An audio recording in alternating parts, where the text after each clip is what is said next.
హరి ఓం ప్రియపుత్రి పుత్రులారా, ఇటీవల ఒక ప్రియపుత్రుడు నాకు ఒక మెసేజ్ పెట్టాడు.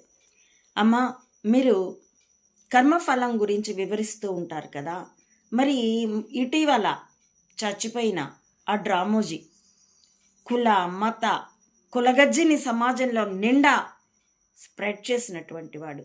మీరు చెప్తున్న వీడియోలను అనుసరిస్తున్నాను.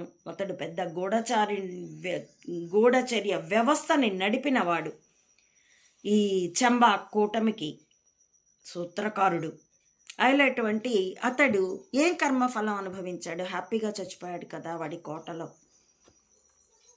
రామోజీ ఫిల్మ్ సిటీ అనేటటువంటి కోటలో. అతడికి ఈ కర్మఫలం ఎందుకు విధింపబడలేదు అని, అది మన దృష్టి లోపం నాయన. ముందుగా ఒక ఉదాహరణ చెప్పి ఈ విషయాన్ని నేను మీకు వివరించే ప్రయత్నం చేస్తాను. ఇప్పుడు 1/2 నిష్పత్తులు చిన్నప్పుడు మనం నేర్చుకొని ఉంటాం, చిన్న క్లాసుల్లోనే వస్తుంది.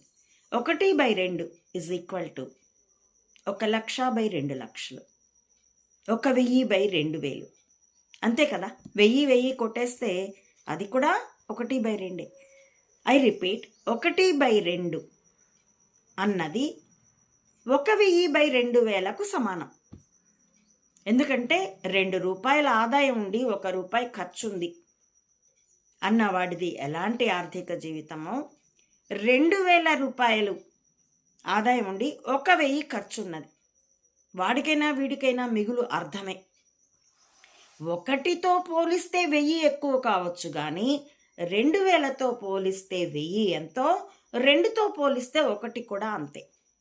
దీన్ని మరో ఉదాహరణగా చెప్తాను. 20 కేజీల బరువు ఉన్న పిల్లవాడున్నాడు.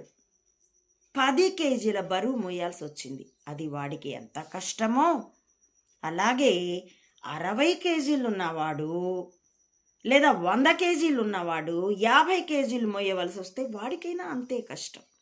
కాబట్టి దీన్ని మనం with respective the circumstances, the position of that man, ఇలా అర్థం చేసుకోవాల్సి వస్తుంది. మనకేంటంటే సోకాళ్ళు ఈ తొక్కలో బొక్కల రాజ్యాంగాన్ని పట్టుకొని ఆ రాజ్యాంగం అప్లికబుల్ అయ్యి ఆ రకమైన శిక్ష వాడు పడితేనే అది శిక్ష అని అనుకుంటున్నాం.